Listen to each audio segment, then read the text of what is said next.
comment about that Times poll showing the Conservative lead down to 3 points, but the poll of polls is probably a better guide, 6 points, suggesting that still heading towards a hung parliament. Good news, I suppose, for the Liberal Democrats. They're still around 20%. Now, tomorrow, the Liberal Democrats publish their election manifesto in the morning, and Nick Clegg's Chief of Staff, Danny Alexander, who put that manifesto together, is with me now.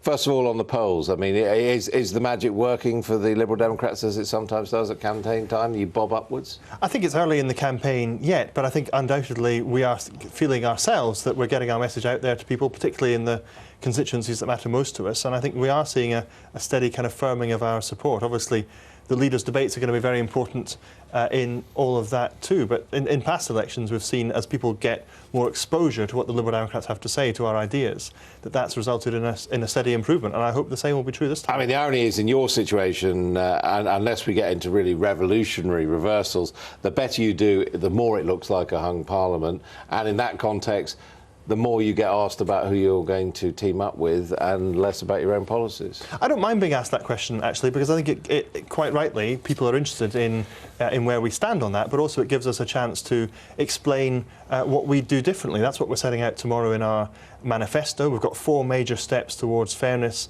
in Britain, which are going to be at the heart of our election campaign, at the heart of our pitch to voters. And people should know that, all of those things, that's our core pitch for fairness in this country, which is what we're putting forward and what will be core to us come what may. OK, well, tell us a little about this pledge on the troops. That I mean, in real terms, how much more money are we talking about for those people who are in the front line?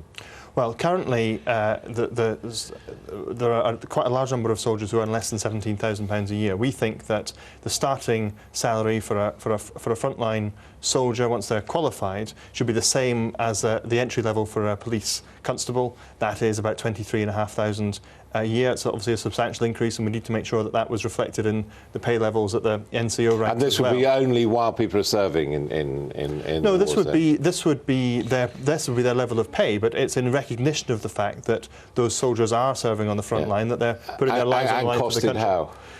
Costed on the basis of working through how much those salary increases would cost, starting off at about 350 million in year one, rising to about 460 at the end of the Parliament, but using savings that we can find through reducing the headcount, the bureaucratic headcount within the Ministry of Defence. So it's efficiency savings again? It's not efficiency savings. What we are saying is that we would not replace civil servants who fall by the wayside in the Ministry of Defence. The fact is that in Britain, we have now one of the most top-heavy military establishments in the world. We've got a huge number of bureaucrats in the Ministry of Defence, very substantial number of top brass too, for a much smaller level of ordinary soldiers. If we put that balance back to where it was in the past, we can make the savings to ensure that we pay our frontline soldiers the wage that I think most people would think is appropriate. Strategically, is this partly because you feel a weakness in as much as you didn't support the troops when they were in Iraq, and therefore you need to kind of shore up that?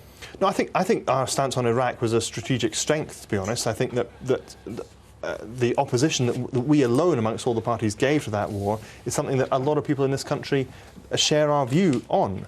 It's more about our commitment to fairness, that we think that across the board there are a number of areas where life is very unfair for people on low incomes. And talking to people, certainly in my own constituency in the Highlands of Scotland and across the country, I think the sense that for the sacrifices that our troops are making, their rates of pay were simply unfair. It's something we felt we had to respond to. Why are you doing your launch in Bloomberg's, the sort of financial trading information company, when today your leader and Vince Cable were very clear that they think actually there should be a real clampdown on the banking sector, even if that resulted in it being a less important part of our economy? Well, there certainly should be a clampdown on the banking sector. That's part of our manifesto. But the reason for choosing the venue is because of the importance of financial credibility to our plans. I think if you look at what Labour and the Conservatives have done today, there's very little in the way. But that's the point about the clampdown. I mean, by most estimates, the financial sector is about 14–15% of our economy and our tax base. A good deal less now than it once was, mind you. Yeah, well, I mean, that's no cause for celebration, is it? No, it certainly isn't. Okay. So how much smaller would you like to make it? But it certainly became. I think that the point that we're making about the city, in that sense, is that over the last few years, perhaps over the last 2 or 3 decades actually, you had governments of Labour and Conservative hue who focused all their attention on the 1 square mile of the City of London and not on the real economy. So a lot of our policies are about saying, let's build up the economy in the rest of the country. Yeah, but in the meantime, we're in a squeeze, and a lot of people would say bearing down very strongly on the financial sector, even if it shrinks, as Vince Cable said this morning, having the government dictate interest rates, as he also suggested you would do, might, kill the goose that lays the golden egg, to put it like that.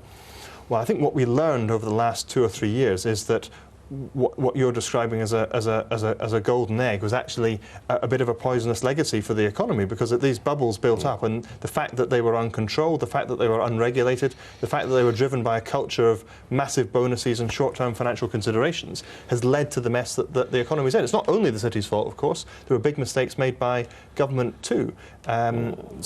I think going to the city to put across the message that we are the guarantors of financial stability in the years to come, that we've got a clear plan for reducing the deficit, we're setting out in detail in our manifesto all the numbers, which you strikingly didn't get from either the Conservatives or Labour, is a big part of our message. And if people go to bed tonight, you want them to keep one thought in their heads ahead of your policy launch tomorrow, what is it?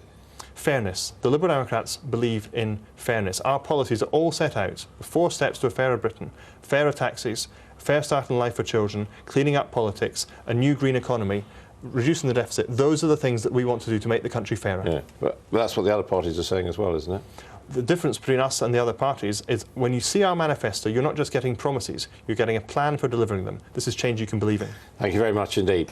Well, don't forget to let us know what you want to ask David Cameron, Gordon Brown, Nick Clegg in the Sky News Leaders Debate. Put your questions in at skynews.com/debate question, and you can put in ideas too for the debates in Scotland.